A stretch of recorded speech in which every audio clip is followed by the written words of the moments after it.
ታይዋንሽ ያንን ደግሞ ማርቆስ ዘነው እንድመስል ያን ቴሌቪዥኑ ነው ትልቅ ነው በጣም አይደል? ቴሌቪዥኑ ሆነ ነው በግርግዳው ነው ግን አት ውዲ ያ ዓለምንም ያገን ያ ዓለምንም ያገናኘው ነው። እናንተ ይሄ መብራት እንታያችሁ ይሄ ነው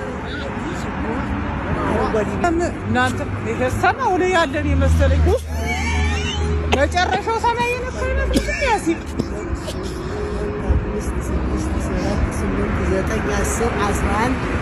12 ተሻለ እና እዚያ ላይ ሰው ሊኖር ነው። እናንተ አትቀልድ። እዚያ መጨረሻ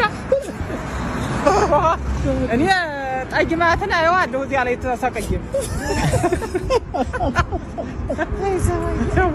ያ ሲስቲዋ ተጨለመው ጋራ ሰማውን አይመስልም ወለሚያ ተራፉ እንዴት ይከብድ